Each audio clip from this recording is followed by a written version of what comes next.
just want to welcome everyone and just give a small introduction. Bismillah ar-Rahman ar-Rahim. In the name of Allah, the Beneficent, the Merciful.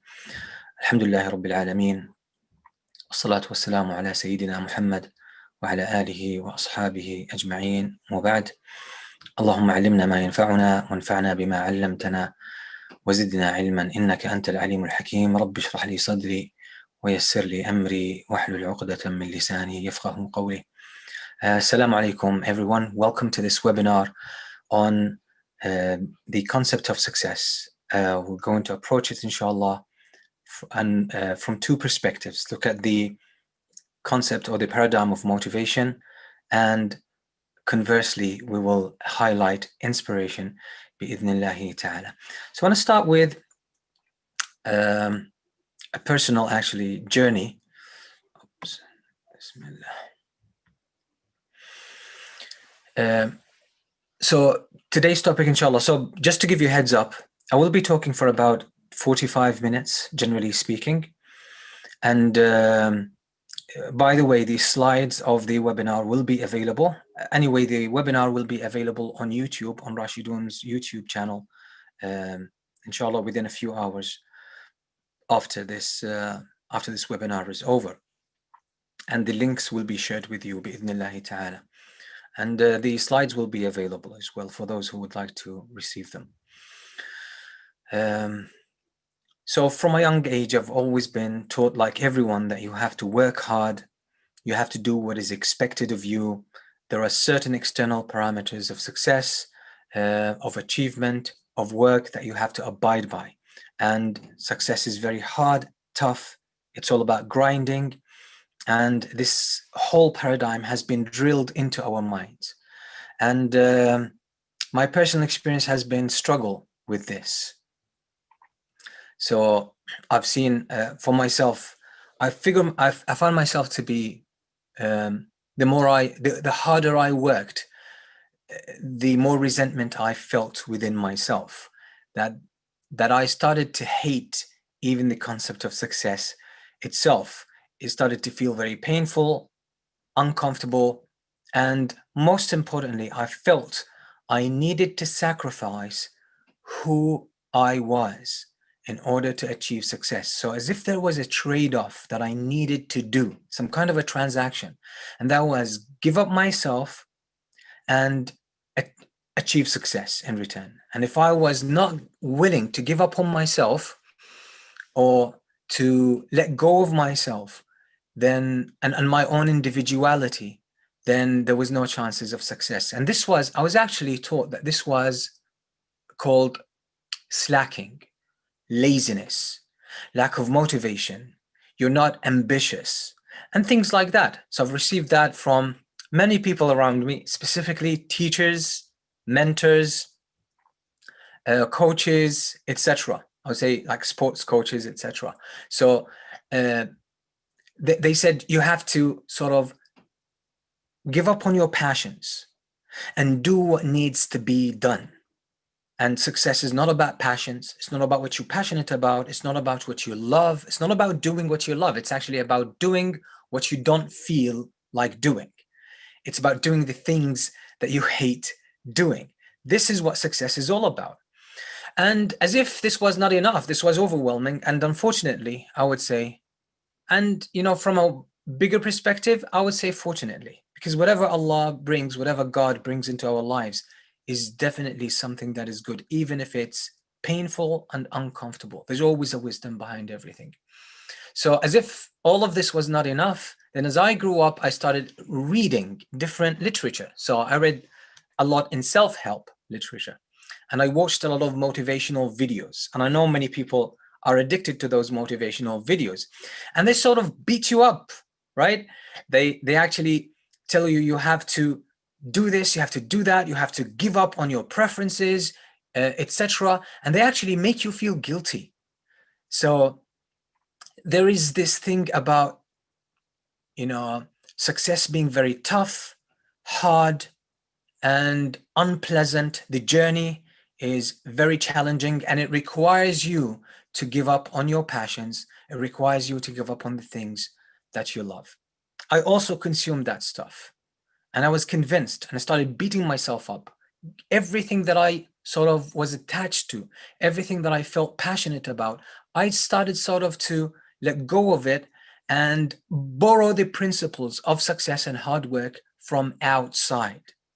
See what the parameters were, what society wanted, what was the definition of success and growth, and then I started taking some training sessions. I took a few, I would say, I had a few training experiences where I really let go of myself, let go of my own convictions, and allowed people to shape my mind, allowed people to shape, even tell me how my life should unfold. And I started looking at psychological sort of tests that would tell me what my strengths are and what my weaknesses were, and that then they would, through a certain formula or equation, they would work out what I should be doing in my life. And I listened passionately and so carefully to the advice of other people who would try to dictate how my life should unfold and what I should be doing with my life. But the resistance inside grew bigger. So the more I ignored my inner calling, the more I ignored the voice of my heart, the more painful things became, and the more fragmented I started to experience myself. And I felt my resistance to any kind of achievement grow bigger and became an insurmountable kind of obstacle on my way, until I decided not to take this path anymore. I decided not to take this path anymore. I started to look at other people who achieved success, who followed this kind of formula. And definitely, people who followed this kind of hard work, the emphasis on hard work, and they sacrificed their own, I would say, passions, their own unique individuality for the sake of achieving success according to social parameters, according to external parameters. I started to see them achieving a lot in their life, but there was one catch, and it was important, started to dawn on me and became very clear. These people, and many of those people, people I knew personally, I started to notice one common thing in them. And there is an analogy that really helped me understand this. I first came across this analogy in the classic, of Stephen Covey, the 7 Habits of the most effective people. And his analogy was basically, you could climb the ladder of success only to find out that it is leaning against the wrong wall. This was a wake-up call for me when I read that first, because you could actually work hard and you could achieve success, but if it's not your true calling, if it's not a true reflection of your individuality, of your heart, then it's going to be an empty success. And I've read some biographies and autobiographies about people who, at the pinnacle of success of their career or their business or whatever, they committed suicide. People who were very successful according to the social standards and norms and expectations, and everyone would love to just have the kind of life that they had. But these people were so miserable and they were so empty, and their success meant nothing to them. These were motivation junkies. They allowed society and external forces to define for them what their life should be about, and what was the meaning of success, fulfillment, achievement, and a life of meaning.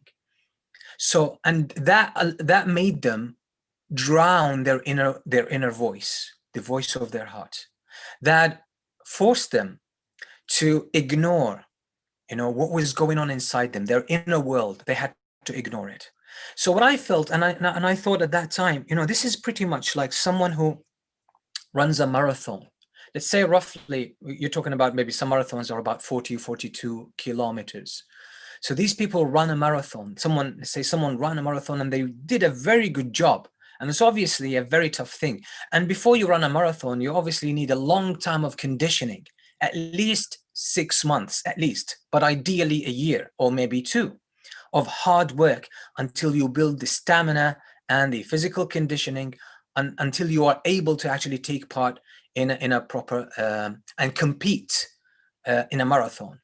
So imagine you have conditioned yourself, let's say over a year, you worked very hard, and then in the marathon, on the day of the marathon, you ran very fast and you did your best.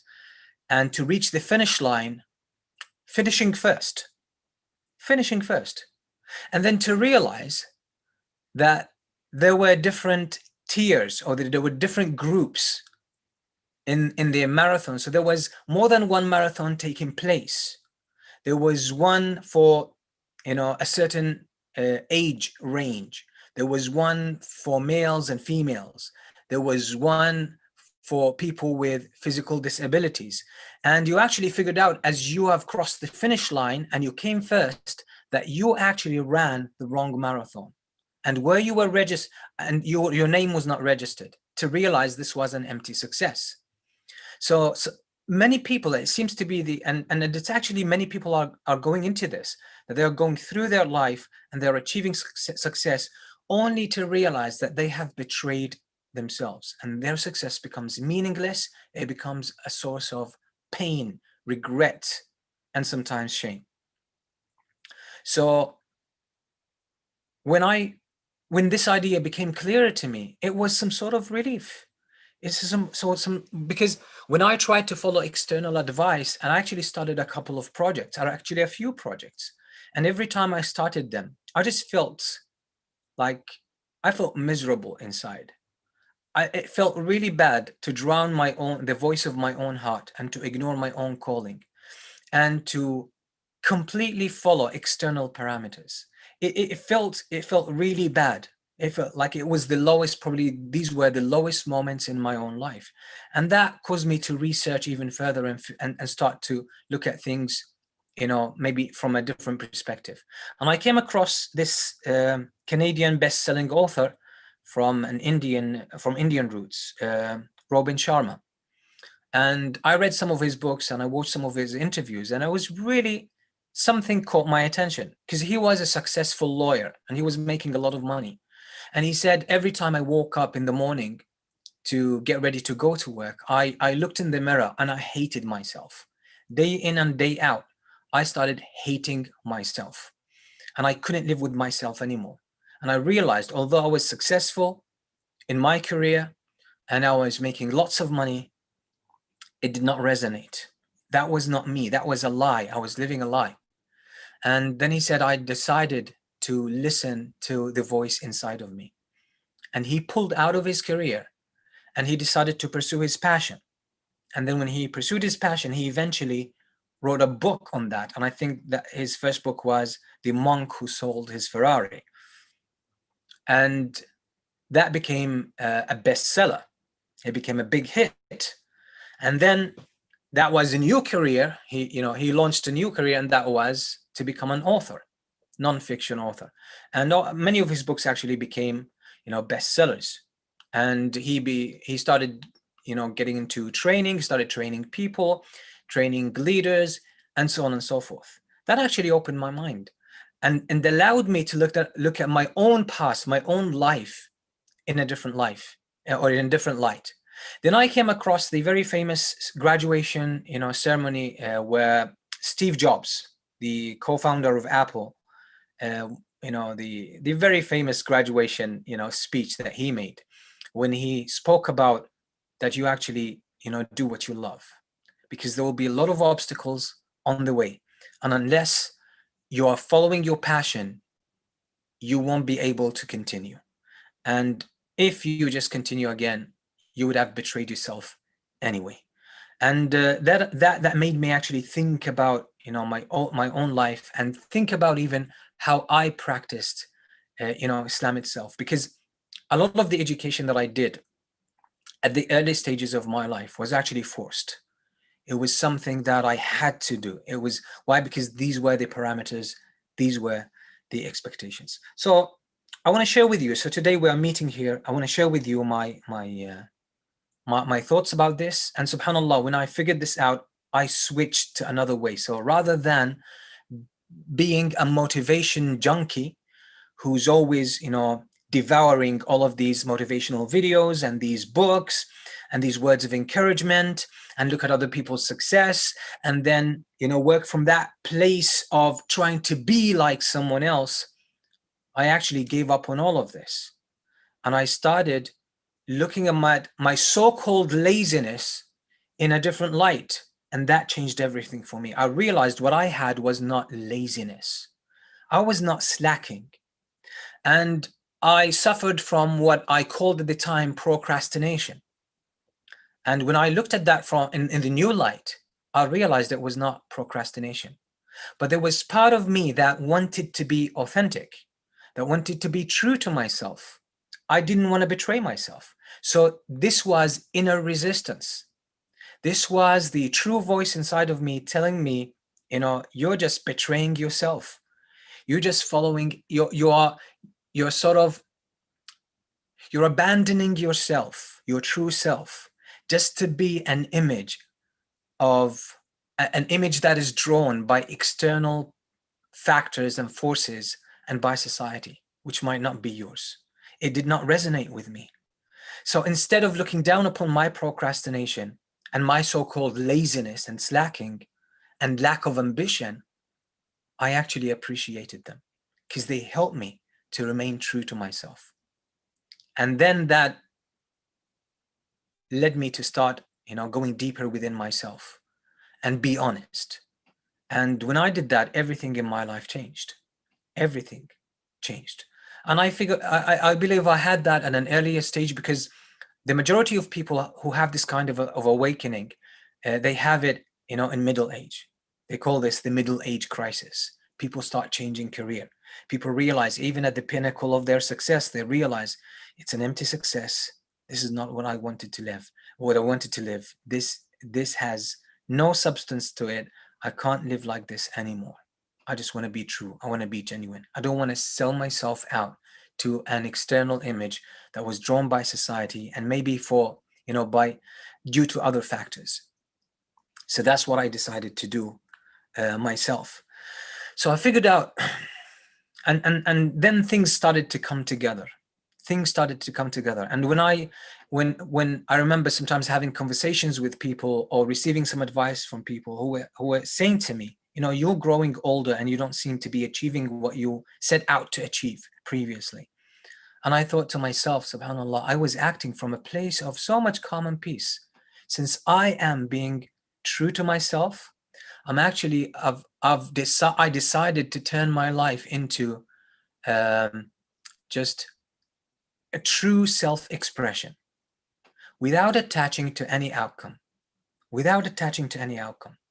I decided to live my own true destiny.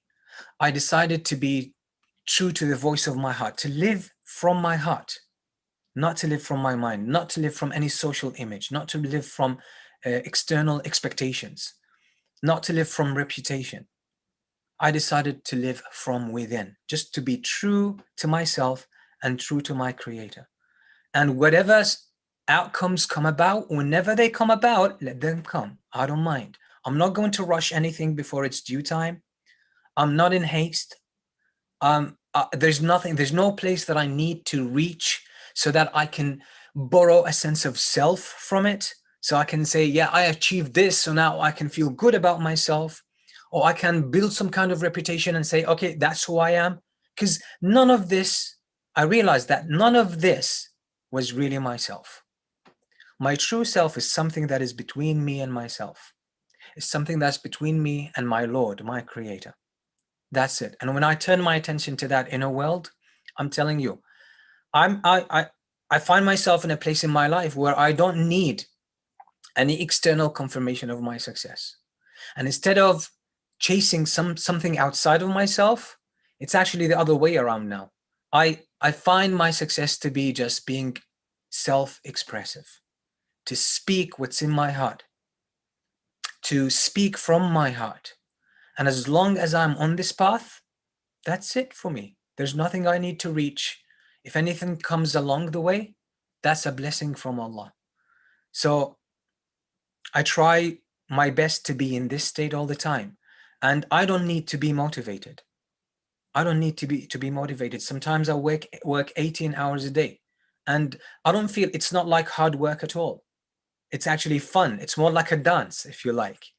I'm just enjoying myself, and I'm having fun, and I feel I'm growing. And somebody who looks at me from outside and they say, man, you're working so hard. And I say, it's not labor at all. I don't feel the labor part of that at all. I'm just gliding into all of this. Why? Because I'm just being true to myself. I'm just expressing myself. And inshallah, more on reflections on this will come as I'm speaking.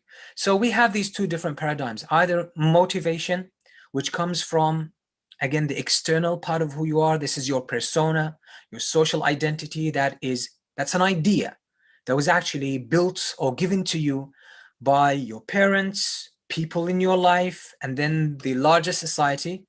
And then we sort of tend to accept this as this is who we are. We leave our true self and we hold on to this and we embrace it as our true self. And when you live from that place, from that idea, you would realize it's empty.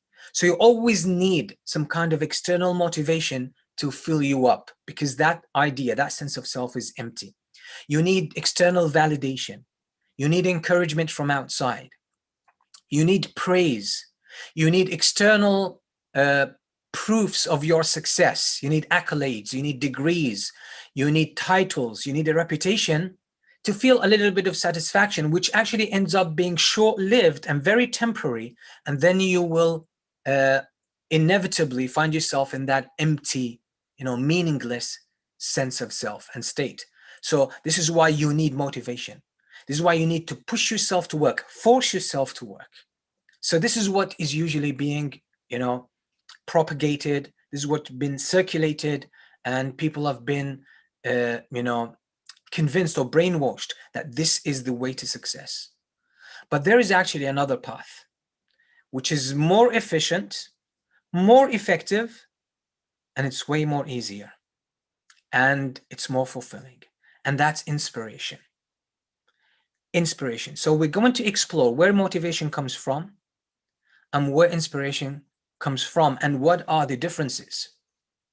But before that, we have to understand who we are as human beings, because without understanding our humanness and what we are made of, it's actually very hard. It's very easy to confuse inspiration with motivation. Many people, it's actually, motivation is a very catchy word.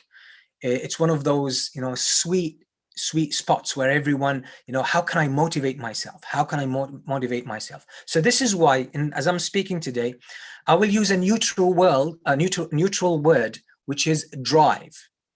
And drive, I say it's a drive for action. It's a drive for action. It's neutral. I'm not, when I say drive, I'm not basically alluding to where it comes from. But when I say motivation, it's a form of drive, but it's superficial. It comes from the surface, external, fake sense of self. And when I talk about inspiration, it's another form of drive, but it comes from deep within. It comes from your very being. And it is very smooth. It's very natural. It's organic. So generally speaking, we humans, and I'm assuming, and again, this is a very simplistic, classification that I'm sharing with you here about the composition of the human self. Let's assume your mind is basically, and that's your thoughts, your thinking, is just neutral, needs to be filled with content. So we have the element of the body, of who we are, our physical being, and when that controls our mind, this is where the external sense of self or ego is created. This is what society emphasizes. So because in your physical being, there are two forces, and these are your carnal-based desires, the desire for pleasure, and the second one is actually desire for power, authority, and aggression. So these are characteristics of your body. They are also found in animals that share with us this physical, being, or this physical origin.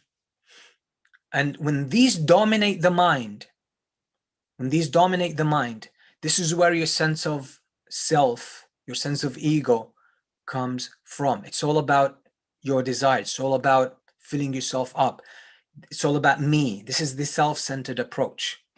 Whereas we humans, we don't have to live this way. And by the way, most of our educational systems, they emphasize this and they allow it to grow. Whereas we humans have a deeper dimension. And that deeper dimension is what we refer to as the heart. It's part of the unseen world. We don't have access to it through our senses. It's an inner experience, and you are able to access it. And this is where the soul is. This is where your spiritual nature is. And your spiritual nature is not only some kind of power that animates your body. Many people think soul is just energy that animates your body. That's it. It's just like electricity. No, this is a small aspect of your soul. Your soul has a life of its own. It's an entity. It actually has wisdom in it. It has inbuilt wisdom. It has its own perception. It has its own experience.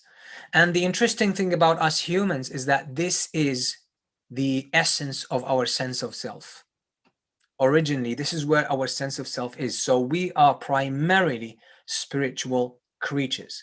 And in Islam, the classification is that the soul is a heavenly creature. It comes from heaven. It actually comes from heaven. Its origins are heavenly. So it has the characteristics of the higher world. Whereas your physical being, your physical body, is an earthly creature. And it possesses the characteristics and the traits and the tendencies and proclivities of the earth. So animals are more like the physical element of who we are. So humans end up, the configuration of humans, and again, this is a very simplistic, explanation. Humans end up in one of two shapes. Either the body dominates the mind and it puts the soul inside, it puts the soul down. So you become a persona. And this is unfortunately where most of us humans reside for the most part. We actually accept who society tells us that we are. We accept how they treat us. And from that, we form a sense of self, an idea. What I call I, me, my, is actually it becomes based in an idea that was imparted to me by society, by how people treated me, but how they look at me. And I build a sense of self out of that. I build a self-definition, and I start living from that idea. And this is where you become very vulnerable. You actually become very susceptible to emotional trouble, to mental illness, and you become very dependent on external validation. And you're always looking forward to people's judgment, and you always want people to approve of you. You want people to confirm to confirm even your existence and give you some kind of a license as to why you are worthy. So you take your self-worth from external sources. So you become extremely dependent on people outside and on the society and on external parameters of success in order to feel good about yourself. So you become a slave to the external world. Whereas, and this is, so the body, again, I said these are these two sort of basic elements or forces and drives in the body. And yeah, when that body on that physical aspect dominates you, you are stuck in your ego. You become very self-centered again. So the world, your life becomes all about me, confirmation. It's all about you. The very central thought in every thought process you have is actually this false sense of self. And by doing that, you disconnect from your spiritual being. And what happens with that? You lose all virtue, because virtue is native to your soul. And when you push your soul to the side, you're actually cutting yourself off from any source of real goodness. And there will be still some virtue will seep into your experience, but it will be very minimal. So again, when the sort of your physical being dominates, it sort of dominates the mind and controls it. And it pushes the soul down. And if you can see that there's a small, very small common area between the soul and the mind, because still some elements of the soul will still feed into your experience. And that's what actually makes, life bearable, even when it's, even when people are very selfish. There's still a little bit, because if we were to cut ourselves completely off from our spiritual being, we would turn into monsters. And it actually happens. So the atrocities you hear about, like whatever happened in Nazi Germany, and in the massacres that were done in the in for example, communist Russia in the early 20th century, where millions of people were killed, etc. What's happening in Syria, for example, and in different parts of the world, when such what happened in Bosnia. So certain kind of human, monstrous, heinous crimes come in a state where people disconnect almost completely from their spiritual being. People turn into monsters and beasts. But for most of us who live from our ego, still there is some element of soul coming in. So when the body dominates the mind, let's just look at, or when the soul dominates the mind, let's look at the opposite. Basically, the soul is very expansive and it's very rich. So it dominates the mind, and it dominates the mind. And if it dominates the mind completely, it does not push the body away. It actually incorporates the body, and it helps you take care of the body. So this is why you start to have a holistic experience about your body. You start to see even your body as a sacred, divine gift. It's unlike the case when your self or your ego dominates and pushes the soul away. The soul doesn't push your sense of self away. It doesn't push your body away. It actually incorporates it. So this is just a visual demonstration, but again, the important thing now is the feeling part of what we are going to say. So the concept of motivation, again, depends on your ego when it dominates, because it's all about your self-importance. So let's see what happens, how we behave humans when we are dominated by motivation. And again, this is when I started explaining to you what I've been through. And I know this is the story of many people. And even not only by the way, in worldly success, I'm talking about even those who want to be devout, those who want to worship their Lord, those who want to be practicing Muslims, and who want to be good people. Unfortunately, even this, when we are taught this stuff, we are taught to do it for selfish reasons. Even sometimes when we are taught to be generous, we are taught to be generous from a position of selfishness. So we become selfishly generous. So, for example, you donate money. Why? Because it's not so much, there's a little bit of caring about the needy, but it's more about me, having satisfaction about myself. It's all about me proving to myself that I'm a good person, I'm a generous person. That's the dominance of motivation, of the motivational paradigm. And the problem is it doesn't fill you up. It doesn't make you true. Again, you do good, but not from a good position. And this is why whatever good you do will be conditional. When you love, you don't just give love unconditionally. You're not embracing, your true spiritual nature. You're not coming from your heart. You're not living from the heart, so that you give love unconditionally and you give forgiveness unconditionally. No, you're giving to receive, because and the kind of love you're giving is not true love. It's just a replica. It's not the true love. You give it to receive. And this is why if you do not receive the payoff from the love you're offering, you will stop offering any more love. And that's the problem with motivation. Motivation is all about, it's self-centered. That's the point. And it's self-serving. So you will give only to receive. And if you don't receive, you would stop giving. And you would invest in an area only when it pays off. And if it doesn't pay off, you won't invest in it. You're not coming from a place of virtue. And the receiving that you're expecting is something that has to serve you. You have to be the ultimate, beneficiary of this. You have to be on the receiving end ultimately. You will only give to receive. That's the problem. And what will happen again with motivation, and those among us, which are the majority, who actually act from motivation, there would always be a sense of desperate pursuit, in the sense that I work hard towards a specific target, and I would die to get that target accomplished. And if I don't get it, it's an extremely painful experience. That's attachment to the outcome. And that makes you inconsiderate of others. And this will make you also make immoral decisions. You would say whatever it takes, because your whole sense of self is consumed and is dependent upon reaching an outcome. And this will put you in survival mode. And when you are in survival mode, this is life or death. Because literally you would experience that your whole sense of being, your life depends on arriving at that target. And if you don't hit it, then it's like death, because it's death of your ego.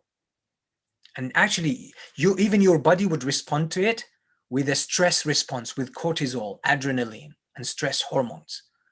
And you'd actually be in a fight or flight response. And when you are in that state, eventually you will actually make unoptimal, immoral decisions, because you're in survival mode. It's a necessity for you. So that becomes attachment to the outcome. And that's when you come from a motivational place. Yes, you will do a lot of work. You'll have a lot of discipline. But in the process, you will run over many principles, many people. You will break many hearts. You will injure a lot of individuals. And you will create a lot of damage. And you will leave a lot of wreck behind you.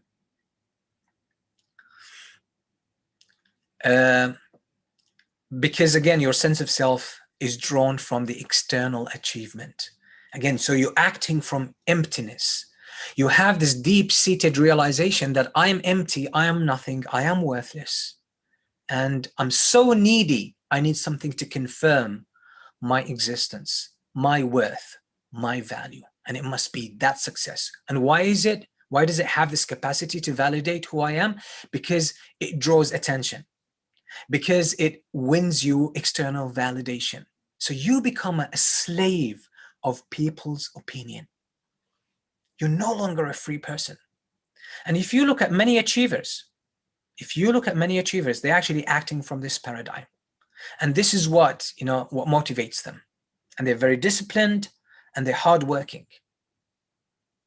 But again, they're bringing a lot of damage as they are reaching their success. And even when they reach their success, and this is something that is very common in the biographies of many successful people, is that the moment we reached our success, there was an initial excitement. It was very temporary, short-lived, and eventually there was, a sense of emptiness. Is that it? Is there anything more to this? It doesn't feel like I thought at the beginning, right? And when you get to that state, it's emptiness. So the signpost starts moving further. You start looking for another goal, and you keep your life chasing and chasing and chasing this kind of an illusion that you think is going to give you some sense of self or complete your sense of self, because you're incomplete. And this is where attachment to outcome comes from. And this is, this kind of, you seek your sense of self from external factors. And you're always in a state of lack and lack and lack, and you want to fill that void. That's the problem. So what's going to happen? It's actually, there's a mindset, or there's a worldview behind all of this. So let's look at some of those elements. I am on my own in this world. People who act for motivation, this is how they think deep inside. This is how they feel towards the world around them. I am on my own in this world I am on my own in this world that is full of random objects and forces. So for them, the world is random. There's no purpose to this world. There is no order to this world. the arrangement of things is purposeless. That's it. So there's just random objects, and I have to, create a direction, and I have to make things happen. I am on my own, and I have to make things, work in my favor. Everything, again, self-centeredness. I have to take matters in my own hands. There's no one to help me. Everyone is for themselves, right? I have to do it. There is, again, no divine plan, no grand scheme for things. And that's the problem with motivation, by the way. It has this assumption underneath that Allah, our creator, God, has abandoned us. And we are just in this ocean of factors, causal factors that are random. We have to do things on our own. I have to take matters in my own hands. I'm the one who does. I have to do, and I have to force myself into doing it. No one watches for me. Again, everyone is for himself. The more I get, the more I make, the better it is. It is always a race, a never-ending striving for more, and you never arrive. And it's all about me. It's all about me being the best. It's all about me getting all these degrees. It's all about me buying this new house, and so on and so forth. So that's where motivation comes from. This is where, this is actually praised a lot. And a lot of us, this is what we teach our children. Some people make their kids memorize Quran and learn Islam for this reason. And the Prophet ﷺ said in an authentic hadith that من طلب العلم ليماري به السفهاء ويباهي به العلماء ويشار إليه بالبنان فليتبوأ مقعده من النار. That a person who seeks knowledge, and he's talking here about spiritual, religious, Islamic knowledge. Whoever seeks knowledge, which is a great virtue in Islam, who seeks knowledge in order to argue with people, and in order to compete with scholars, and in order for him to be recognized, or for her to be recognized for their erudition and their knowledge, then let this person, get a guarantee of their place in the hellfire. And sometimes, good parents, that's what they do with their kids, and that's what they do with themselves. But it's deeper than that. It's deeper than achieving these things. And these things can be achieved through the right way, through the right intention, which is inspiration. Any virtue, by the way, you can twist it to become self-serving. And this is why we always need a deeper approach than the external parameters of what is good. We need a holistic approach to all of this. So let's look at inspiration. And this is a hadith from the Prophet ﷺ, because many people think, if I don't motivate myself, if I don't motivate my kids, they're not going to do anything. They're going to procrastinate, they will slack, they will not be ambitious. And this is the wrong assumption, because you're assuming that people are empty and idle by nature, by default. This is actually not true. There's another dimension within you, and that's your heart. That's your inspiration. You need to tap into that.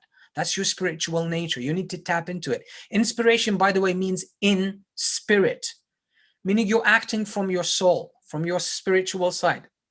Look at this beautiful prophetic wisdom. The Messenger ﷺ says, and look at how things unfold in life. Whoever has this worldly life as his main purpose, and again, this is more in line with motivation, or the motivational paradigm, Allah will increase his pursuits and concerns. There's a lot for them to do. They have to do a lot.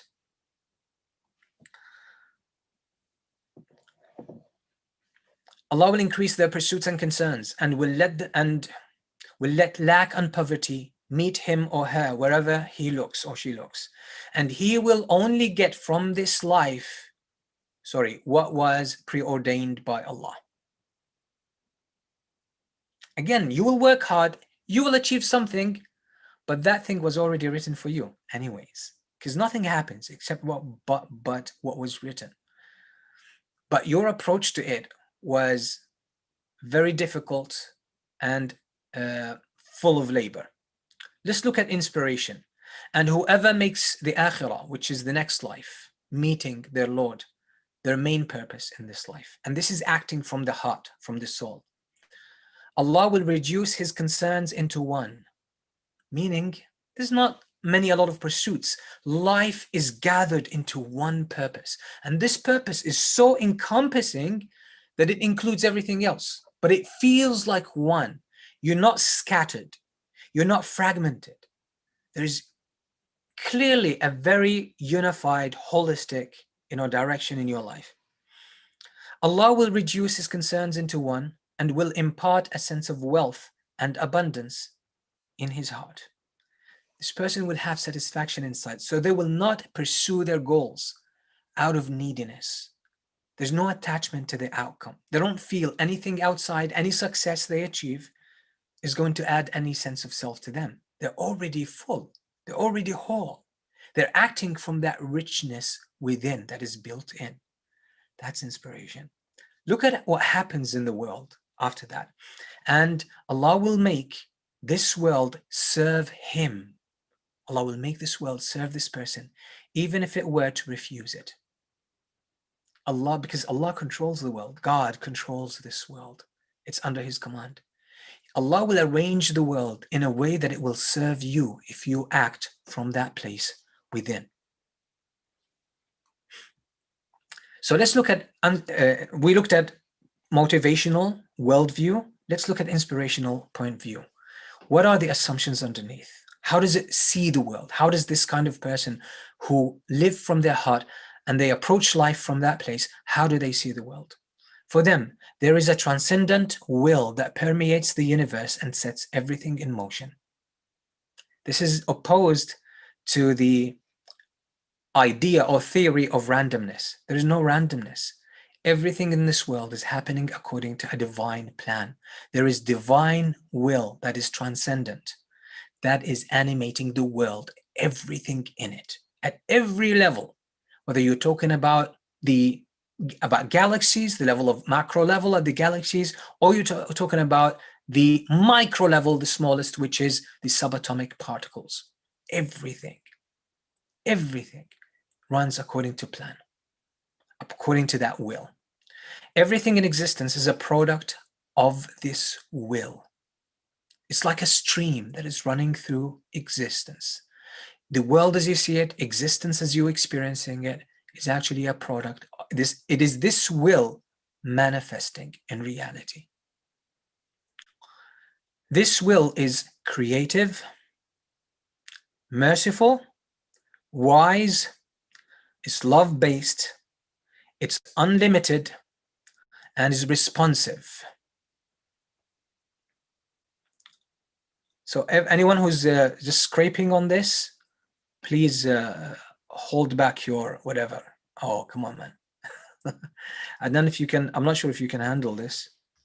Yes, once again, I will. Okay. Sorry. Okay, so this will is creative, merciful, wise, it's love-based, unlimited, and responsive. This is how the world unfolds, by the way. This is the source of the world. All causal forces, you might say, okay, what about, causal factors in the world? What about people who come from a place of motivation? They're very hardworking, they are driven, and they are doing things for selfish reasons. What's going to happen? How is this divine will transcendent, and how is it universal? How is it running everything? Because there are things in life that seem to be the product of the will of individuals, right? So all causal forces in the world are tools and instruments used by this universal will as it animates objects. So again, this will does not act at the same level, you act and I act. No, it actually, our actions, our intentions are already accounted for in that divine transcendent will. Whatever you might think, okay, I'm just going to do this. I just came up with an idea and I'm going to do it. And you do it. You think, okay, I just did that on my own. No, this is already part of that plan. So it's always ahead of you. It's always ahead of you. This is why it's transcendent. So what is our relationship to this universal, transcendent will that is animating the universe, that is shaping the universe, everything in the universe. Our relationship with divine will is experienced at 3 dimensions or 3 levels. We experience it at the level of being, that's your heart. You experience it emotionally, in terms of thinking, and in terms of your heart, spirituality. You also experience it at the level of doing, and you experience it at the level of destiny. What does that mean? Being means you either recognize this will and you see its unfolding, that's mental, perceptual, and you either accept it because it's inevitable, it's going to happen. When you accept it emotionally, your experience will be positive. You don't resist reality. But if you resist it, if you don't like it, then your emotional state will be painful. Spirituality, at the level of spiritual, the way you experience it, you either align with it, you live in sync with it, where actually you will catch its momentum and you will be able to build on its momentum. So what seems to be hardworking from an external observer is actually for you a matter of fun. It's a matter of fun. Or spiritually, you deny it and you act as if it doesn't exist. You think, oh, there's just randomness in the world, and your life will be, an experience of striving. And even if you achieve what you set out to achieve, it will end up being meaningless. As I said, you will just run the wrong marathon. You will climb the ladder and succeed only to realize it's leaning against the wrong wall. So this is at the level of being. At the level of doing, you can figure out there is a way for you to harness the direction of this divine will. You'll be able to harness it and work with it rather than work against it. And then everything you do will be just fun, and the things that you do will be blessed. You will do very little, but the amount of benefit and service and contribution that comes out of that will be profound and powerful. Why? Because you're not resisting the flow of reality. There will be blessings. And this is the meaning in the hadith or the prophetic statement that I just quoted, that this world will be at your service. Allah will bring it to your service. Even if hypothetically the world were to refuse, it will still have to come to your service. And then in terms of destiny, you actually start to see where all of this is leading to. And you will have a long-term vision that's not limited to this world. You'll start to see any kind of contribution you bring about in this world is actually becomes a stepping stone to your ultimate destiny, to your eternal life after this worldly life. So let's look at the relationship. Generally speaking, we can characterize it into 2. Either you live your life in harmony with this divine will, this universal will, either harmony, where you align with it and it resonates with you. So you live your life in peace, in tranquility. There's no resistance. Whatever happens in the world, you realize it's working for you. Whatever you want to do in this world, it's not coming from a selfish place. It's coming from a deeper dimension in your heart that is already connected to the flow of divine universal will. So when you act, you're not acting from a selfish place. You're actually, the drive to act comes from a very subtle understanding within you of the direction of that will. This will already informs you, it inspires you, and it gently directs you to where you should be going. Okay, or you can act in resistance.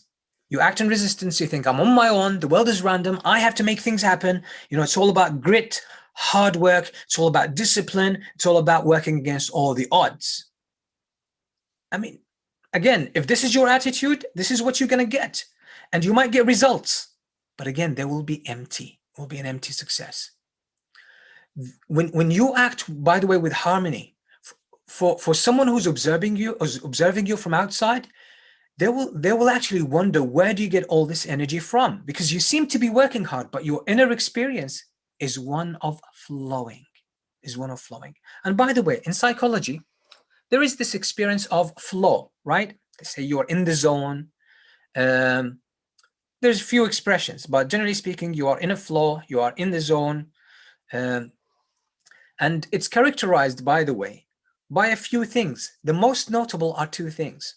One, there is a loss of the sense of self. Check it out, flow state. It's when people are most creative, most productive, when the best ideas are born, and when the best works of art are actually produced. People are in a state of flow. So it's been studied extensively by by a professor. Especially the most notable one is a professor at the University of Chicago. I think he is retired now. Mihai Csikszentmihalyi, that's his name. I think he's Hungarian originally. So some of the main two characteristics, he identified four or five, but the two most powerful and attention catching ones are actually, there is a loss of sense of self. The person in a state of flow, they lose their sense of self. No ego. They lose this fake persona. They're acting from their soul. When you act from your soul, by the way, there is no rigid, well-defined sense of self. There is just openness. There's just expansion. There is just love, passion, flowing. That's it. Second one, there is unawareness of the sense of time, loss of the sense of time. You lose touch with time. And again, this is spiritual. This is the soul. The soul has nothing to do with time. It's outside the boundaries of time. So this is a beautiful connection here. Okay, so in inspiration, just as opposed to motivation, how does the person act? They act from wholeness centered. Again, there's no sense of self. You're just bringing whatever is within you. The treasures in your heart are just coming out, being expressed in physical form. Service is the highest value. You just want to be a good presence in the world. You just want to serve others. You just want to give others. You want to be generous, because that's the nature of the soul. That's the nature of divine will as it flows. It's all about giving. Imagine, look at the world around you. You're given everything freely. Sun, water, the air, all of that. Whatever you need is actually given freely. But we humans commercialize things and sell them, right? Okay, behavior is expressive of the realization of inner abundance. Again, when you come from the heart, there is a sense of abundance. There's no neediness. So everything you do is an expression of that abundance rather than an act of seeking. There is no sense of self, only a healthy, intuitive sense of being. Again, you become transcendent. And then acting flows from a sense of wholeness. You're just doing, you're just going through the motions seamlessly, effortlessly. And again, for an outside observer, they say you're so motivated, but actually you are not. You're just inspired. You're on purpose. Okay, so what is the conversation? And again, I took a little bit more time, but I hope you guys are able to stay with us. But inshallah, hopefully this, as we finish, not much is left, but inshallah, hopefully the idea, you will get the idea, you'll get the gist of the idea. As long as you get the feel of it, that's all there is, by the way. Don't be stuck with specific information. Some information, is a little bit hard for you here. Don't be stuck with it. As long as you get the feel of what I'm saying, that's all we need today. So how do we converse? There's a dynamic conversation between us and this divine will that is animating the universe, including ourselves. So your will and divine will are not on equal footing. Again, it's acting from a higher place. So this is why your will and your drive is actually already included in that. But the difference is either it is included in harmony or in resistance. Divine will is transcendent. It is not bound by time. Again, it's transcendent. It goes over Everything. And again, even your conversation with this divine will, although it's happening now, you're experiencing it now, but it happened well before the creation of the heavens and the earth. Because divine will comes from, the preserved tablet, the written script for the world. And that took place way before the creation. So it happened then, but you're experiencing it now. So whatever your will produces in this world, you might think, oh, I'm acting on my own will. People are doing what they want. No, this is just how you experience things. But the reality is whatever your will produces, it is already included and is superseded by divine will.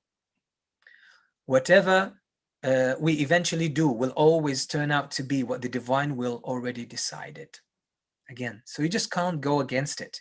Yes, you resist it in your experience, but the reality is whatever you come up with, an idea, you think you've just created an idea, it's already there in the divine will. Our ultimate choice in reality, so somebody might say, okay, so we're just bound by this, right? It's fate. We don't have any sense of choice. You have a choice. And the ultimate choice you have is actually you choose whether to exercise your individual will in harmony with divine will or in resistance to it. That's the choice you have. Divine will is going to manifest. Divine will manifest. Your will is included in it. So whatever you decide to do and you actually end up doing was already, part of that divine will and plan. But the difference is, did you approach it from a place of harmony and alignment, or you approached it with resistance, thinking you do on your own, thinking you initiate on your own and things are just random? Okay, so the question now, that's the big question. How do we work in harmony with the divine will? Meaning, how do we reach a place of inspiration? How do we live our life from a position of inspiration? First, understand your humanness. And again, this webinar today is the time is way shorter than we are able to do justice to any of this. But again, if you follow us on Rashidun,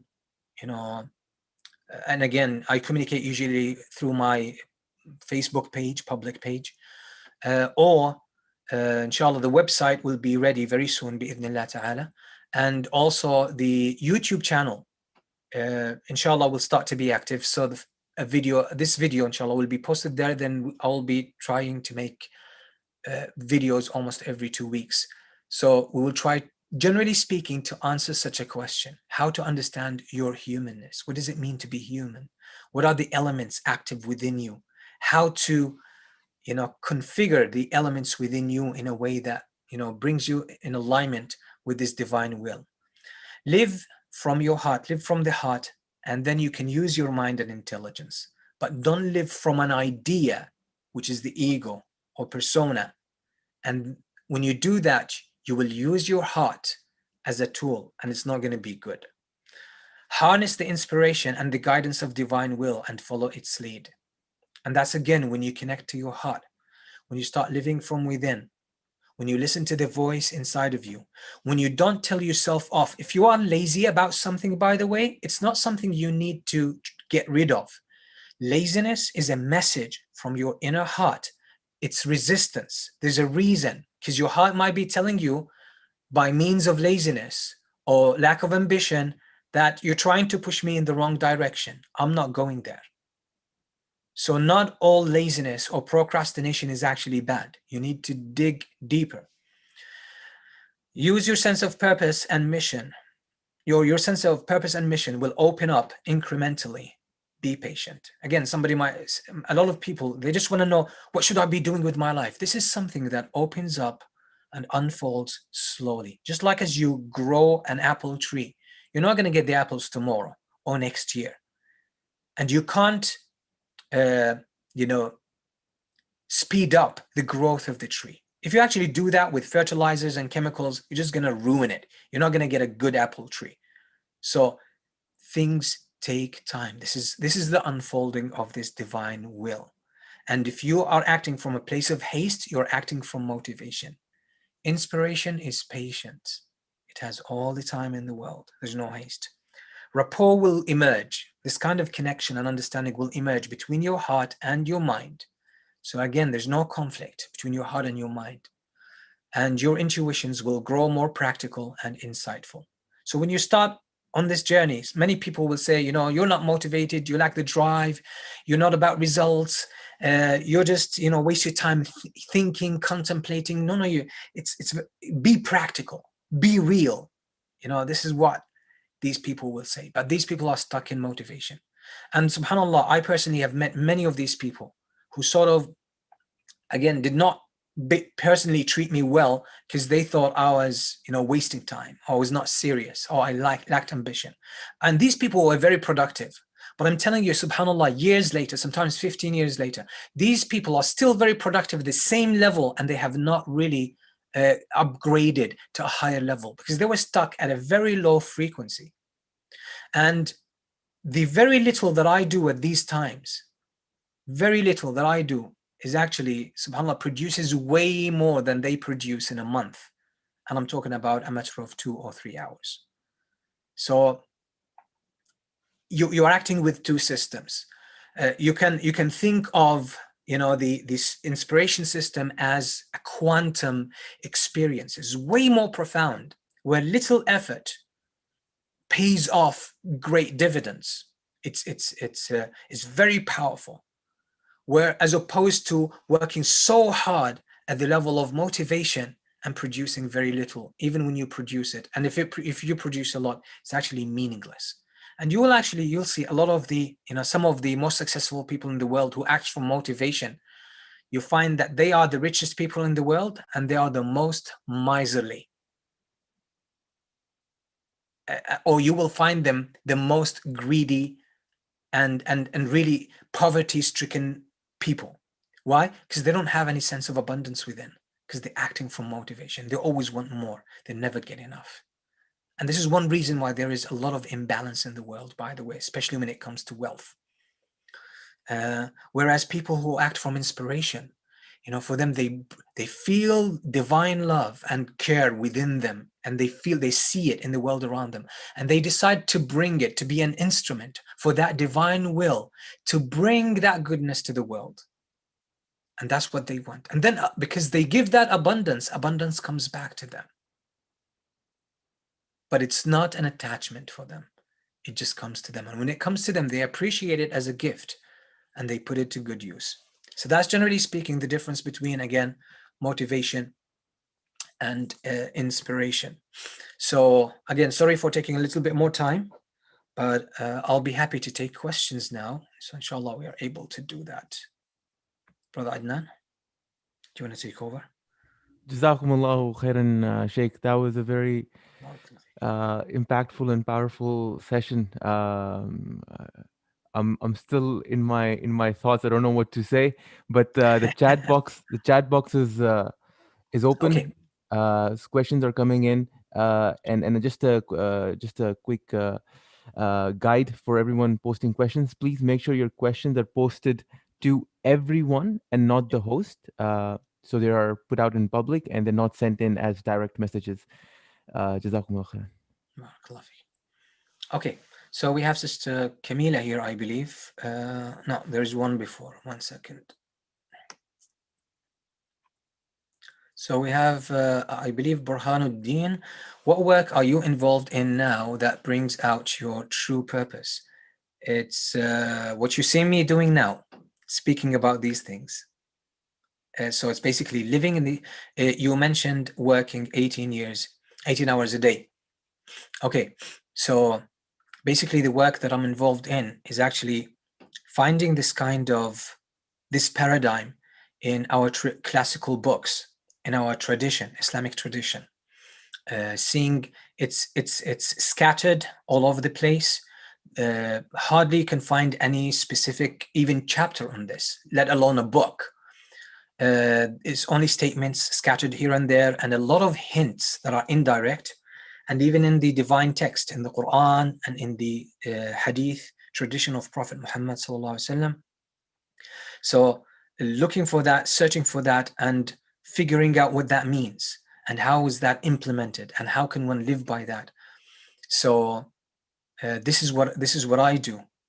And then the work of actually making this a reality in my life, living it rather than just talking about it, making this my lifestyle, the way I live, and then writing about this, researching it, documenting it, then engaging with the ideas, because the idea goes through a long journey, by the way, when it first flashes, and then to you putting it in words, then refining it, then maybe compounding it, and then it develops into more clarity. Many times I say things it's only myself that is able to understand. And when I post them sometimes on social media, or when I share them with someone, they don't make sense to them. So I realize I need to work on them more until they become more crystal clear. So that's a lot of production. So yes, and I work a lot with my I'm involved a lot with my own children. I believe myself to be the main teacher of my kids. And dealing with kids is such a tough thing. And I basically try to be a good presence in my kids' life, uh, all based on this paradigm, by the way. So all of this for me is actually the kind of work that I do. So for more than 16 years, actually, I haven't been very public. I've been actually more or less in the hiding. I've been trying to do the back end work of all of this. And it's only, to be honest, in these last few months that I'm bringing this out. That's the first time I'm bringing this out so clearly. I've been working for about 16 years, mentioning very little about this because I did not feel it came to a point where it could be shared easily with the public. It's only recently that I've started doing this. So that's the work that I do. Okay, so Sister Camila here. I have a question regarding tawakkul. Well, tawakkul and inspiration, by the way, are pretty much the same thing as I talked about here. So I find that a lot of people either rely on God after making dua, etc., and don't take needed actions. This is not tawakkul. Tawakkul is pretty much like inspiration.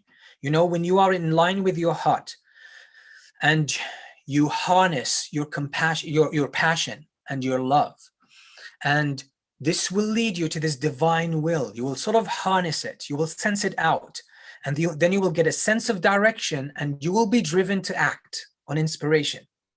So people who just say, I put trust in Allah, in God, and then they don't do anything, these people are acting from their ego, from a sense of motivation. And this is what's called laziness, by the way. But again, we humans are very good at masking, these fake states and giving them good names. So, and don't take needed actions, or they take actions without relying on divine will. Yeah, either someone who says, I have trust and reliance on my Lord, they don't do anything, or they do everything and they do away with trust or reliance on their Lord. These are two sides of the same coin, by the way. They think it's either me who has a will or the divine who has a will. But again, because they're assuming they function at the same level. But that's just a complete misunderstanding. The healthy tawakkul would be take actions while relying on divine will. Yes, it actually depends on the sense of inspiration that we spoke about. So if we see people who take action get results without that reliance, yes, I mean, you can actually disengage from that divine will and be a hard worker and produce results. But to what end? To what end? A lot of the work these people do will be very destructive, will be about them making wealth or building their own empires while sending more people into poverty, abusing their employees, causing imbalance even in the environment, etc. Okay, so I hope this answers your question. How should we know our weak psychological parameters, and what is the proper way to solve them and to relate with inspiration? These are two questions in one. So relate to inspiration, and slowly you will develop a lot of clarity. You'll again, follow us on Rashidun, on the work that we do, and slowly you will start to develop inner clarity. Then you will see your weaknesses and you will actually embrace them. you will embrace these weaknesses. Some weaknesses you can work with to strengthen. Some of them you just have to accept and live with and find a way to complement them. Again, weaknesses are not something to, to look down upon. They're part of you, and they are purposeful. They're not just random. Okay, so Fatima here, Alhamdulillah, it was very inspiring and beneficial. Alhamdulillah, Jazakallah khair. I hope so. So Sister Camila again, how do you find your purpose or your thing? One has many interests or few interests and not sure which interest to focus on. Okay, when you have too many interests, then still you are on the journey to connect with your heart. The more you connect with your heart, you will start to undress all of the fake or the superficial interests. And really, you shouldn't spread yourself thin with trying to do too many things. There is a calling deep inside, and you need to harness that one. It might take some time to unfold, but that time is sacred. Don't try to speed things up. As long as you are in making progress in that direction, that's all you need. Really, that's all you should be doing at this moment. Okay, so Anwar here. What are few steps to start changing our approach from motivation to inspiration? Taking this webinar, go over it again if you have the time, and just please, because again, you got a first impression of what motivation versus inspiration is. You need to give it a little bit more thought and try to feel it within. Feel inspiration coming from within. I would say this is the first step. And in order to know how to do more, I mean, again, the work of Rashidun, that's all we do, really. That's our mission. It's about this, about helping people, live from the heart, harness that spiritual side within you, and then understanding how that works in the real world. So that's what I would say the first step. So Alexandra Watson. Assalamu alaikum, Sheikh. Wa alaikum assalam. What age did you realize this change you needed to make? There was no one specific point in time, but as I reflect on my I would say early childhood, I would say roughly around 6 and 7, I showed a lot of resistance to the motivational paradigm. Really, I didn't know where it came. I didn't do it consciously, but it seemed it was very strong in me, resistance to that. In my teenage years, this was like the conflict really burnt me out. The conflict burned me out. There was, and I figure out my mind. I did not understand things so much in my mind, and I'm very thankful to Allah for this. I think the pull in my heart was very strong, and I always labeled it as a distraction. The moment I started to pay more, it was a gradual process, but I would say the most impactful turning point in my life was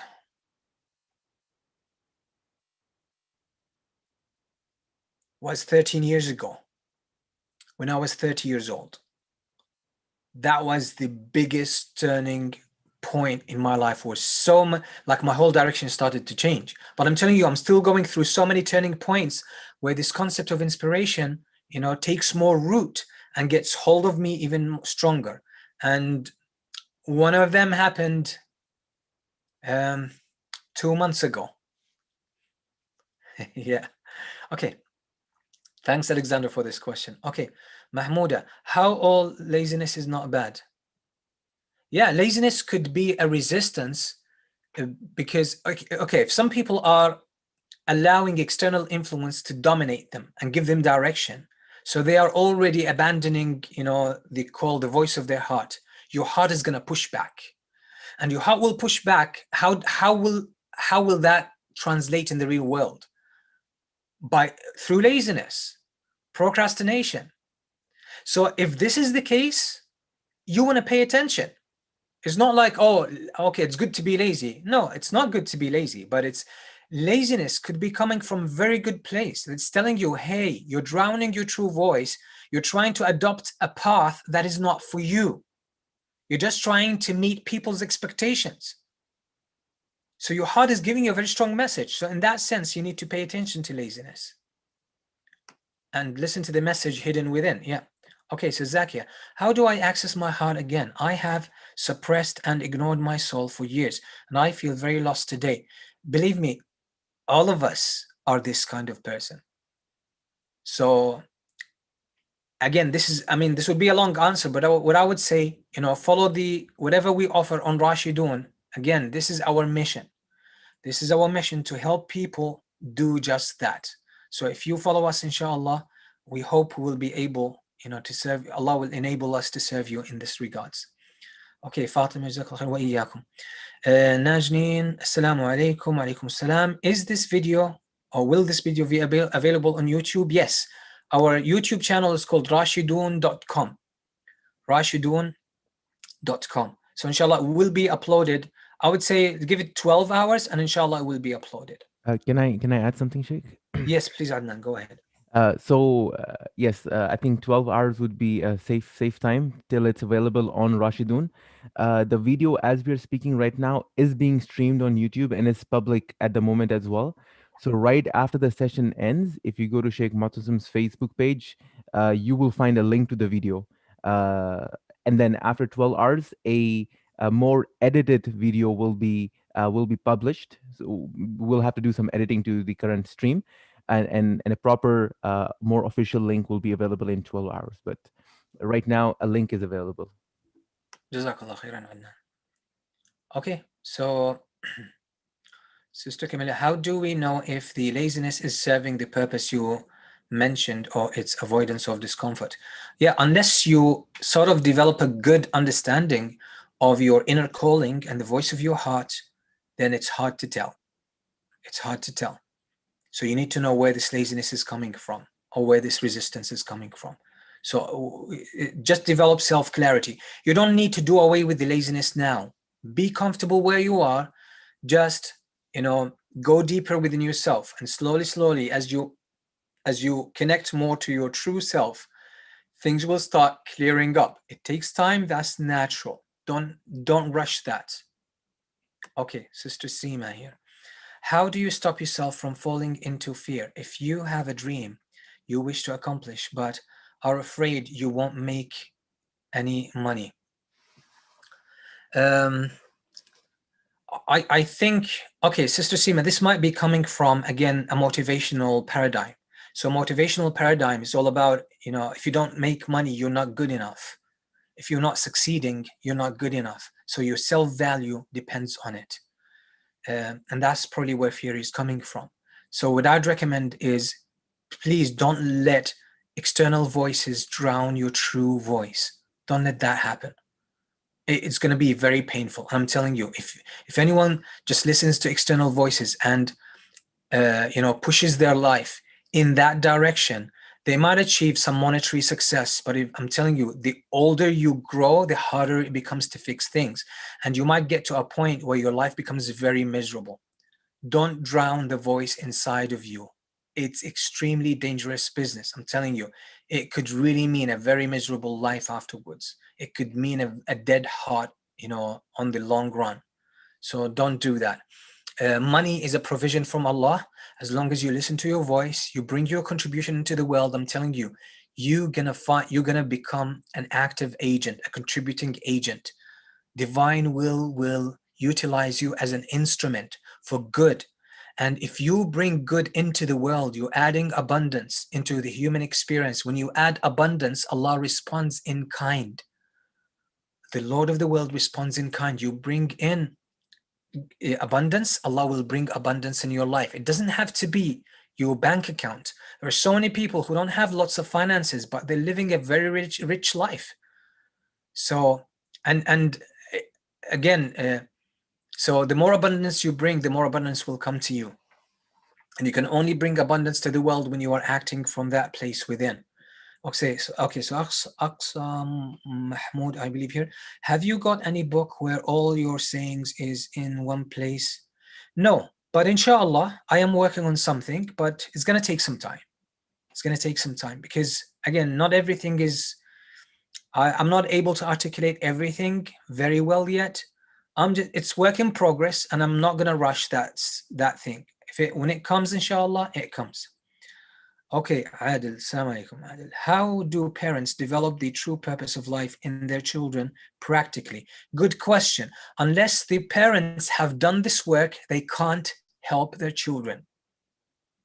Unless the parents do this thing themselves, they cannot give it to their children. This is teaching by being. If you teach by words, you're just going to create more confusion. If you create by being, then that's proper teaching, that's proper education. And I receive this a lot from parents. How can I help my kids do this? How can I teach you can't. If you are not what you're trying to teach, if you don't really embody, not pretend, not act things externally, if you are not a real manifestation of what you're trying to get your kids to learn, you're not going to teach them. They're not going to learn. As simple as that. I'll be honest. There's no nice way to put this, but I think that's a relief, actually. Okay, so Camila, please do more of this work. Islamic personal development is much needed now, inshallah. Just make dua that Allah facilitates this. Sister Sima, how do you find that balance between practicality and following inspiration? I think I said that in the final slide. If you go back to the slides, inshallah, you will see this. The more you tap into yourself, practicality starts to come in slowly. At the beginning, yes, inspiration sounds impractical, but this is just part of the growth. Just like any tree, when a tree starts growing, you shouldn't expose it to strong wind. It will break. Why? It needs, some kind of protection at the beginning for it to reach a certain level of growth where then it can stand any wind. The same thing applies to inspiration. There is some level of incubation, if you like. It needs to grow a little bit before it becomes practical. So if you are so hasty to get practicality, then you definitely going to sacrifice that inspiration for the sake of a little bit, a surface layer of practicality. But again, that's going to keep you stuck for the rest of your life. So this is why patience is important. There will be a stage of impracticality, that's true. That's not because inspiration is impractical. No, it's just because you are undoing the damage of motivation. That's it. So it's just part of the process. It's unavoidable most of the time. Okay, Sister Sarah Radwan here. Jazakallah khair wa iyyakum. Lovely talk. I have started to slip into really living from the heart in a connected way. And last couple of months, everything is just being laid out for me, alhamdulillah. But I am obese and I am not sure how to approach losing weight. I've tried to just accept and just be and allow anything to happen or just listen to myself. But there is a constant physical reminder. Thank you so much for sharing this. So again, if obesity is not a medical condition, like it's not a hormone imbalance or some issue. Some people have issues with their thyroid or some other, hormones and glands in their body. This needs to be treated. So if it's not a chemical imbalance in the body, if it's a matter of overeating, by the way, is a way of compensating for not being in touch with your heart. Believe me, there is pain if the human being abandon their true self, which is their heart. There is pain. And that pain usually translates as overeating, as self-harm, as boredom, and so on and so forth. So again, if it's not a medical condition, you might want to explore, how you define yourself. And transitioning to the soul, by the way, to your sense of self, true higher self in the soul, and abandoning the self that is related, the ego that is connected to the body, is a very good way to lose weight. I'm kidding you not. I've seen people lose weight just by that. Because if you are stuck in the ego, you define yourself as the body with cravings. And it's real, it's painful. And there's a way of medicating that pain, that existential pain, with any kind of addiction, including addiction to food. So when you experience a real shift in identity to your heart, to your soul, You see yourself as not your body, and you can look at your cravings from a distance, and you actually develop a choice whether to respond to that craving or disengage from it. And it's extremely empowering and comfortable. It's not like, it doesn't feel like deprivation. Maybe inshallah we can talk about this later on, but it's a good, beautiful topic, by the way. Okay, so it's a journey, Sheikh. You will get there as there is strength in truth, and truth will come, inshallah. Okay, so Sister Amina, when I motivate myself with watching a video, my days go well, but soon after a few days, I feel again the same. I lose my way again. What is my purpose in life? I make myself confused. Yes, again, motivation should come from within. You should harness that thing within you. There's no harm with some encouraging words, but if you are completely dependent and addicted to motivational stuff, it means, again, you're running on empty, and you just, again, it's just like you're getting it, you don't have real energy, and you're just getting energy from empty carbs like sugar, sugar, sugar, sugar. Obviously this is just going to ruin your health, and this will ruin spiritual health. So I would say just dive deeper, dig deeper within yourself. Sister Fatima Hersi, assalamu alaikum. Do you believe that social media overuse influences us to use motivation? Absolutely, because a lot of social media is about other people's opinions and attention and validation. So it's important to be purposeful about your use of social media. Define why do you use it, and you need to allocate time that serves your purpose only. Don't get carried away with social media. It could ruin your inner system. Okay, Safiya here. Striving by the will of Allah to get the worldly success which may benefit is also necessary. Well, again, you can strive, but there will be a lot of damage on the way, and there will be no optimal results, even if there is lots of like numbers, great numbers, but the barakah, the blessings is gone, and there will be a lot of people sacrificed on the way. I know people who are motivated, who do charity work, they abuse volunteers, and they cause them burnout, and they cause a lot of emotional damage to them. Why? Because I'm motivated to do something for the sake of Allah, for the sake of helping the poor. That's usually how these things end up. So just be careful. Okay, so Burhan, again, how do we get out of the rut of motivation and find out what's our true calling? Again, I would say, please follow us on Rashidun. Inshallah, that's what we're trying to do. It is a process, and it's natural, but because we are stuck, as you said, sometimes it needs a little bit of guidance and help and support. So that's what we're trying to do. Are there any books you recommend about this topic?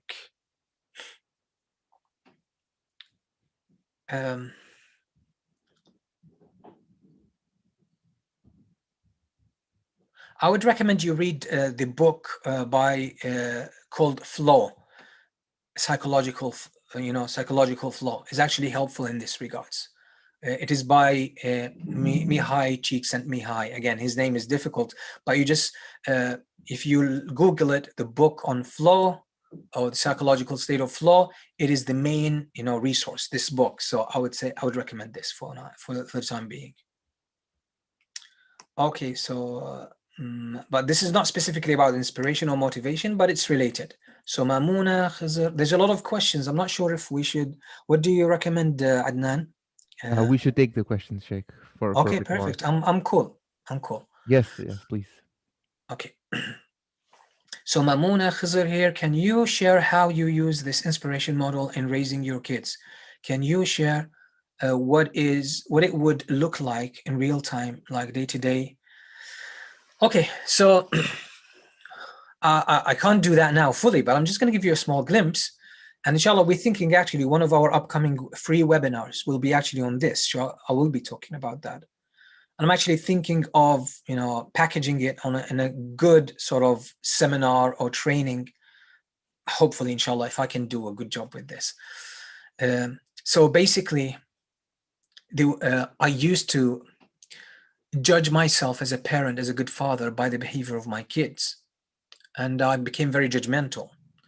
And I realized I started being, having expectations from my kids, wanted them to behave, and I realized I stopped giving some space for their own, you know, for their own vulnerability, for their own innocence to unfold, because I wanted them to be the best, to behave well and things like that. And I forgot that as children is actually, they are in the process of growing. They're not a final product. They're not a finished product. So, but one day I realized, and this was a deep experience for me. Um, I just realized, and there was a process behind it, but I don't have the time to narrate the story. But I realized that my kids are not mine. They are just real souls who are going through this worldly experience, and they just happened to come into this world through me, and Allah decided, or Allah chose to entrust me with preparing them for this world and connecting them to their true purpose of this world. So they're not mine, they're not my property, and their behavior does not judge me or reflect me or anything. And I realized the only tool that I can use to deal with them was for me to be a good person, and then to offer them, to raise them in love, to give them my attention, to be present with them, give them my undivided attention, rather than discipline them from above. I went down to their level as a child, and I started treating them just as a human being. And I thought I was a channel for God's mercy to be in their life. That's it. So I saw myself as an instrument to bring Allah's mercy, God's mercy, into their life. I was just a tool. And I put myself in that place. And I started treating them as my companions. Whatever they do, they are just children. And when the time comes, they will figure this out. All I need to do is um, just act from a place of love. I took them as my friends. And every time they gave me a hard time, I realized I'm on a mission. I'm doing my purpose. And I realized any kind of beautiful story has moments of struggle. And since I'm struggling, I don't need to read a novel.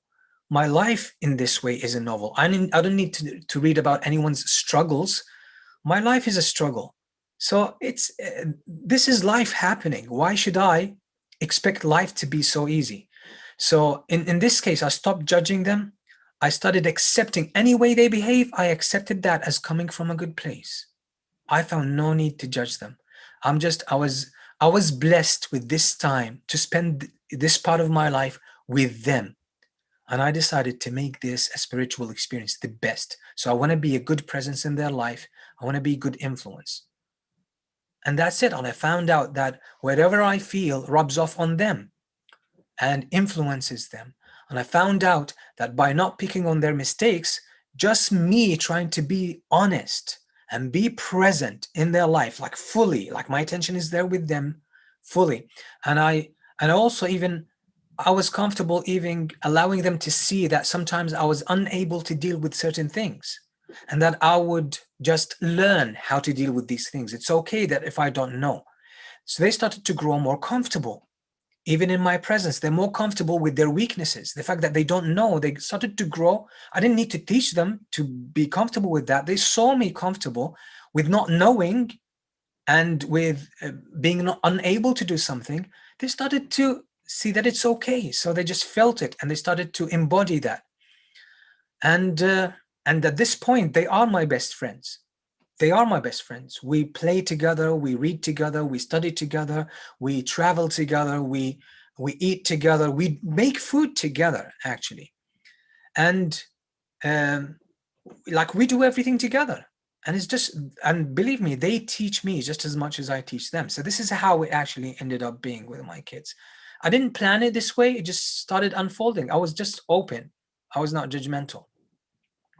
Okay, so Safiya, do you think this message to balance spiritual and worldly life should go out from our scholars who inspire? Safiya, I'm not really sure what that means, I'll be honest with you.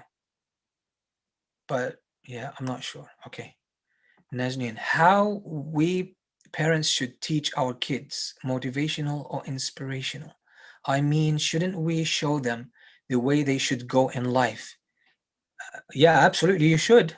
You should. And from a place of inspiration, this will come naturally. You will be inspired to do that because you'll be doing this from a place, from a sense of mission, rather from a sense of an obligation or a chore. Or let them follow their own path. No, there is some space for them to follow their path, but you are there to guide them. You are there to show them the direction. You are there to, when they make something wrong, to discipline them. Again, but you discipline them with love, not with harshness, right? So, again, this doesn't. I can see where this is coming from. By the way, when you think about inspiration, and again, you're approaching inspiration from a paradigm of motivation, you think I'm suggesting to do nothing. But that's, again, you're judging inspiration from a place of motivation, and for you, inspiration sounds as doing nothing. That's not what it is. You're getting the wrong idea. Inspiration is completely different. The inspiration, there's more power, there is more potential, there is more momentum in inspiration. And this is, by the way, this is what sincerity really means. Forcing things into being is not a good recipe. I'm telling you, it creates a lot of bitterness. It destroys families, creates a lot of resentment. It destroys a lot of relationships. So please don't try, don't judge inspiration from a place of motivation. Again, if the idea does not register with you, I would say leave it, no problem. That's fine. But don't make a judgment on inspiration as if it means doing nothing. It doesn't. And if that's the impression you got, I think you were not paying attention to to what we were saying. Okay. By the way, the biggest achievers in the world who really make a difference in any field are people who act from inspiration. They don't act from motivation. And this has been a personal observation. It's been an obsession for me, by the way, as I was reading a lot of biographies and the lives of many people who have achieved something. You're going to see the ones who have brought the most beautiful, contributions in human history, from any background, by the way, any background, were people acting from inspiration.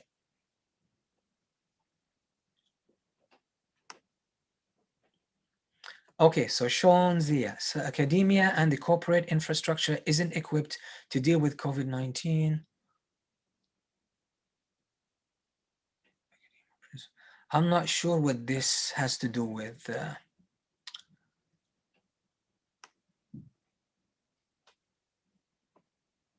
Okay, so do you believe Allah created this situation? Sean, I remember your question from the course, by the way, and by the way, I'll take note of this question and your previous question. The problem is with how you formulate your question. I'll be honest with you. The way you are speaking about Allah shows that you are looking at Allah from a wrong perspective. So, and answering a question that is incorrectly formulated does not work. So, but I promise I'll take note of this question. Brother Adnan, if you can please copy and paste all the questions, do that for me just in case I forget, because and I will treat them on Facebook, inshallah. I want to Yes, treat them on Facebook. inshallah, all the questions will be saved right from the chat. So if you have any unanswered questions, we will have a record of them, because I'm Jazakallah. sure I'm sure we won't be able to get to all the questions. And also, Sheikh, it's about 10:48 now, Pacific time. My suggestion would be that we can still take a few more questions, but before we end, I would love if you tell people about the upcoming course as well, and then Inshallah. I'll post the links in the chat. Yeah, by the way, about our upcoming course, a lot of this, how to understand this divine will and how it works and how to connect to it, how to work in harmony with it, actually is actually part of our upcoming course on Al-Qadr. So again, this is a very short webinar and it's hard to really go in depth. But a big part of the course of Al-Qadr is actually how to understand this divine will and how it animates the universe and how to relate to it at the spiritual level, at the cognitive, intellectual level, at the emotional level, and then at the practical level. And I'll actually answer a lot of the questions here that assume that inspiration does not mean you will actually get to do a lot of work. So it will answer this. So inshallah, so this is a course, inshallah, towards the end, Brother Adnan will give you the specifics. It's on the qadar, which is predestination. And really, it's about reality and about, it gives you a very healthy sense of the worldview. Okay. So Sister Camille, Sheikh, what's the best way to explain to someone who says, what is the point of dua or relying on divine will? By the way, this will be dealt with in Al-Qadr, but again, this is a big topic. If you see people who take action get results without that reliance, I hope my question is clear. Well, again, there is a bias. You see people working, there's a lot of people who work and get results, and there are more people who work and don't get results. And the thing is, there is something called the success bias, I believe. Yeah, success bias. Only success stories get to be told. And this is something that is known in social sciences, by the way. And this is the problem of depending on anecdotes, stories, individual stories, because somebody will tell you, oh, somebody followed this formula and they succeeded, or 10 people of them followed this formula and succeeded, but you don't get told about the hundreds of people who followed the same formula and didn't work out for them. So this is a matter of bias in perception. So be careful with regards to this. But don't forget, Allah designed this world in a way that when you follow causal chains, you become effective. But that doesn't mean everything you do will be successful. There's actually successful people, and this is a common statement they say. They say people think that everything we do succeeds. No, but we succeed more than other people because we also fail more than them. The thing is, with who we label as successful people are people who are willing to keep trying, and they fail a lot. But the people who don't do and don't succeed, they're ones who try, or they try things, once or twice, and they don't fail as much. Actually, there's more failures in the life of any successful person than there is success. See, but there's the bias. Only the success stories get told. So just realize that we are sometimes stuck. We're sometimes stuck in our perception. So it's important to understand this. Okay, Sister Leiba, I believe here. Assalamu alaikum, Sheikh. Alaikum salam. Thank you. Please make more webinars, inshallah. Jazakallah khair. Okay, Sister Sally. Assalamu alaikum, alaikum salam. How can we utilize these concepts to guide our youth so they don't get lost in the conflict with Western concepts? Well, I would say, again, the more you learn about these things, and as I said, it's our attempt, inshallah, it's our goal and purpose in Rashidun to bring these concepts more. And we just started, to be honest. So if you work on this yourself, slowly, as you have them, it starts to, rub off on people around you. So that's what I would say. And again, everything takes time. So don't try to rush through things.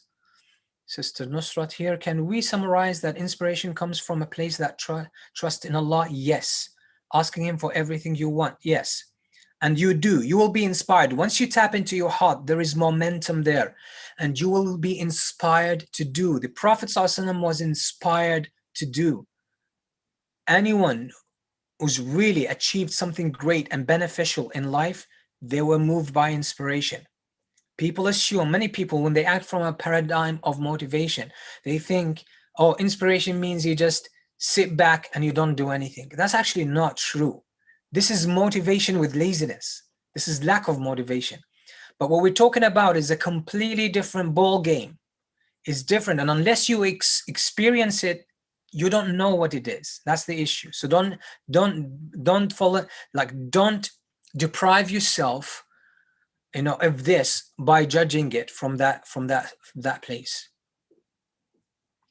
Okay, you start being guided, guidance, clarity becomes more natural. Yes, you're right. And this support from Allah, truthfulness, goodness leads to barakah. Yes, and a multiplier effect. Very nice way to put it. Jazakallah khair. Thank you. Sufyan Shahid, would you say all hard work is bad? No, again, that's just a misunderstanding. Just a misunderstanding. It's just where hard work comes from. It's not a matter of hard work, but it's a matter of where hard work comes from. If it comes from the right place, then it's praiseworthy and it pays off. But if it comes from the wrong place, it becomes self-serving, and although it brings results, but it messes up everything else. That's the point.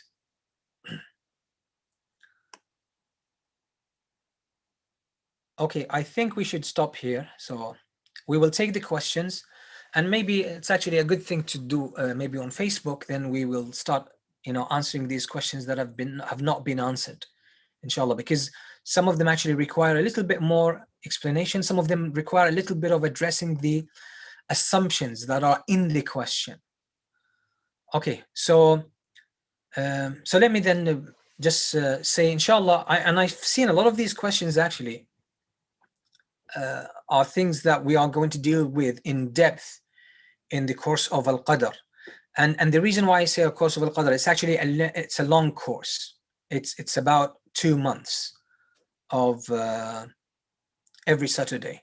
So it's longer, we have more time, and we expect less numbers to come, and we're only allowing actually a limited number of people so that we can give individual attention, because there will be dealing with cases like this. There will be work, we'll make you into groups, and there will be discussions, and we will have to go through scenarios and address them and break them down. So there will be this kind of mentoring, this kind of coaching, individual attention, because again, it's a deeper topic and it requires a little bit of work, more academic work, rather than just a delivery from one person and you just receive. So, so if anyone is interested, I would recommend you actually consider the course, the upcoming course on Al-Qadr. Um, Again, it's a different experience than our previous course, which was on the names and attributes of Allah. It goes way deeper, and again, there is more discussion, there is more application, because we have more time, and we're going to address things that relate to how we live our life, how we relate to Allah in life, how do we understand what happens in the world, how does the world move, and how do we find our sweet spot in the world, so that we run in harmony with divine will that always manifests. So and how do we understand the concept of evil? There's evil in the world. How do we understand that? How does Allah allow evil? Why does He allow evil? And how does that serve a greater and a more noble purpose? And a lot of the things that seem to be contradictory in life, and they don't make sense, we will, by putting all of that in the right context, you will see how everything actually in existence makes full sense, including your place in the world. So I hope this, inshallah, encourages those who are interested and interested in this kind of content or subject, inshallah, to consider the course. And I hope, inshallah, we will be able to give you a very unique, inshallah, learning experience. And again, our mission in Rashidun is to give practical knowledge. It's to give knowledge that will help you go through life, connect to your Lord, and still be relevant to your times and be practical, produce results. This is basically our purpose and our goal. So I would say from my side, I want to conclude, then hand you over to Brother Adnan. Jazakumullah khairan. May Allah reward you. I appreciate you giving us your time. May Allah reward you. And I hope, inshallah, that you enjoyed this and that it was thought provoking. The main purpose of this is actually to get you thinking, to give you some fresh, fresh outlook on the whole concept of motivation, inspiration, and how you can actually achieve the most in your life, really achieve the most and the best in your life. So may Allah reward you for your time, and I hope you found it beneficial, practical, and enjoyable. And looking forward, inshallah, to seeing you in more of our events. Jazakumullah khairan. Wassalatu wassalam ala Sayyidina Muhammad wa alihi wa sahbihi wa sallam. Over to Adnan. Jazakumullahu khairan, Sheikh. May Allah bless you. May Allah elevate your ranks. And may Allah allow all of us, everyone watching live or everyone who will be watching the recording later on, may Allah allow all of us to be on truth. It was indeed very inspiring and thought provoking, and thought provoking from a deeper place within us and not just in the mind, I would say. So Jazakumullah khairan. I would like to thank every single one who has joined us in this webinar. I recognized a lot of familiar names from our previous course and our previous webinars. So Jazakumullah khairan for tuning in once again. I've posted some information in the chat. And for people who will be watching the recording, you will find this information on Sheikh Motasim's Facebook page. Inshallah, the Qadr course, which is not yet made completely public, it is open as an early bird initially to the participants of the previous course on names and attributes of Allah and participants of this webinar. But inshallah, within a few days, the course will be made public. You can still register for it from the link that is posted in the chat. I have also posted the registration link to next month's webinar. We have planned webinars for every single month in 2021, and the next webinar is on Sunnah, a heart-centered approach. Registration link is also in the chat. Jazakumullah khairan. Stay tuned for the recording of this webinar on Rashidun's YouTube page and for information on Sheikh Motasim's Facebook page. Your questions and your feedback are always welcomed. You can email us at admin@rashidun.com, admin@rashidun.com. Jazakumullah khairan. Assalamu alaikum wa rahmatullahi wa barakatuh.